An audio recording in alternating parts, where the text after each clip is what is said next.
Hello friends, we thought we would share with you our 42nd wedding anniversary bike ride in the Central North Island a couple of weeks ago. Where are we? We are by Mount Horopito in the Central Volcanic Plateau of New Zealand. The green line is the track that we biked. We're on the western flanks of Horopito, and we biked from Horopito to Ohakune. 15 kilometres of track and another 5 kilometres of road. Horopito has nothing except this car dump. It's called Smash Palace, and it featured in a couple of New Zealand feature films in the 80s. People dump their cars here for a small fee and then come back later and pick up parts when they're doing their restorations of their vintages. There I am, fortifying myself off the back of an abandoned truck in which carrots have been dumped. Don't ask me why. Beginning the track itself, it's Tongariro National Park. The old coach road was used for a couple of years in the early 1900s, 1906 to 108, to carry passengers across the as yet unlinked sections of the main trunk railway, which was going in the North Island in the late 1800s, early 1900s. So they were taken by horse and coach between the two railheads, the one from the south ending at Ohakune and the one from the north ending somewhere up near Raurimu Spiral.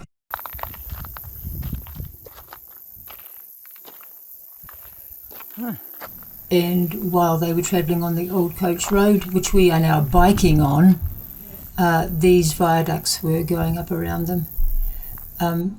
This is actually groundbreaking engineering for the era. These are curved viaducts, and apparently there were no such things as curved viaducts at the time, so this is the first. This is off one of the hoardings, lots of display panels along the way to tell you what's going on. But think steel plates, rivets, bolts, no earth-moving machinery, only picks and shovels and wheelbarrows and horses and carts and rain and mud and cold and miserable conditions. There were hundreds of men in these camps, and most of them from the UK, immigrants from the UK.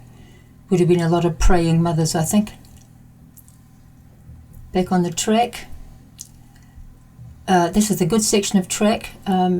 I'll show you later what goes on with the cobblestones. We're beginning to pant up one of the 3 or 4 kilometre hills, and you meet all sorts of people en route. There's a couple of Brits saying, "What are you doing on those toy bikes?"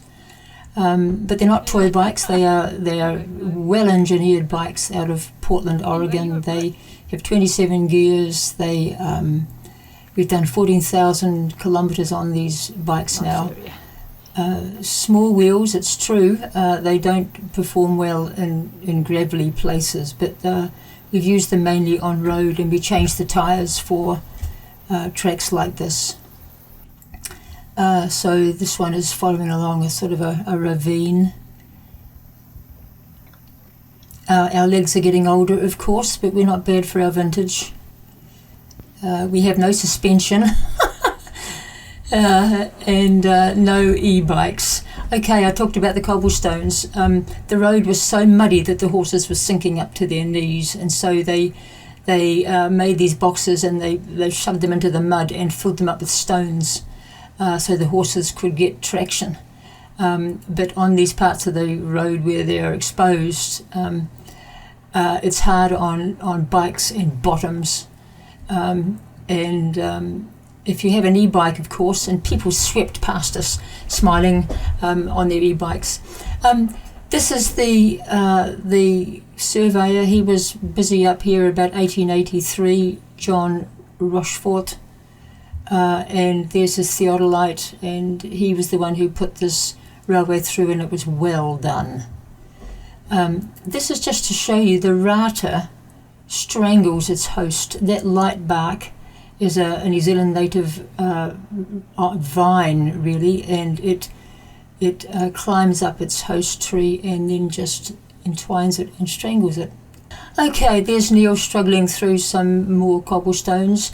The old railway was replaced in 1987 when it was all straightened and parts of it were electrified.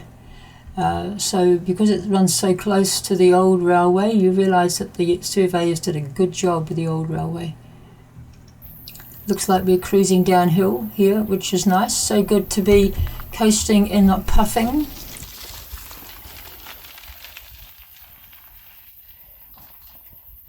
We're coming here to the Horopito viaduct, another curved viaduct. That's it right there. I biked over it, of course. That's my bike. It's blocked off. Neil's at the far end there somewhere. And from this bridge, this old Horopito viaduct, which was built in 10 months, you can see the replacement bridge over there with its lovely concrete pillars. So this is the sort of terrain they had to bridge. At the entrance of quite a long tunnel, we needed our torches on our bikes to get through this, and part of the old abandoned railway line. You couldn't bike through it. And back to Ohakune, where we met these cyclists who are biking the length of New Zealand to raise funds for cancer awareness, prostate cancer awareness, and mental health, men's mental health. Well on the way to their target, actually, even though they're only a quarter of the way through the trip. They've got publicity, of course, and support vehicles. So yes, would we do this again? No. We might walk it. Small wheels and lack of suspension, sore necks, sore shoulders, sore bottoms, not the best at our age. But we had fantastic weather, and you can walk it, but you could bike it and do very well.